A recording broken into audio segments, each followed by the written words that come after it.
Hello everybody. Today's project we're going to replace the battery for this Alpha Flexpoint FP1230. I noticed the other day it was beeping and this light here is on, so I did some Google research. That means that the battery is basically fried and we need to get a new one. So to access this panel, it's just this little guy right here. So I can move that cable out of the way, it opens up. And then with that off, we have this battery. So I wrote down these numbers and I did a Google search, found a replacement battery, and so we're gonna go ahead and replace it. First step in there is I'm just gonna disconnect this battery cable right here. So with your hands on it, just give it a little squeeze and it pulls right out. And then the battery will have a little clip up here. Give that a pull and the whole thing slides out, and then we'll go and put these connectors on the new battery. Alright, so I just set them on the table. I got the old battery and the new battery, and we're just going to simply pull these off. And you can actually see a little bit of corrosion on that one. These will pull off. You might give them the wiggle and they'll come off. They're just held on by some pressure. And then these have some plastic protectors on it. Move those off to the side and we'll put these back on.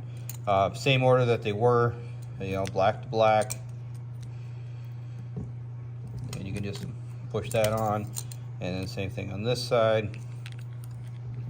Line it up, it'll pull on, and the connector's changed. We can get rid of that battery, and now we'll go and reinstall this. All right, we're back at our control box here. I'm going to put the new battery in.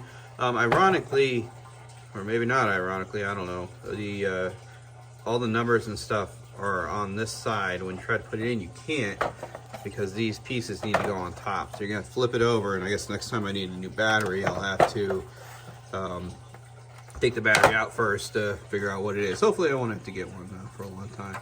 So after that slides in, we will plug in the battery here, line it up, give it a push,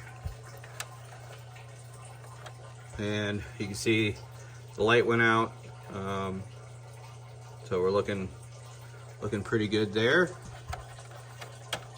And we'll put this door back on. So the door, just line up those pieces in there and give it a little push. Once you hear it click, you can just start rotating it. Move that out of the way. Push it until it clicks, and the job's all done. So easy project. Get that battery in there. That way, I believe that's just so when the power's out, the phones and stuff still operate. So if you have any questions, comments, concerns on that, please leave them in the comments below. Hit like, subscribe, and all that, and we will talk to you soon.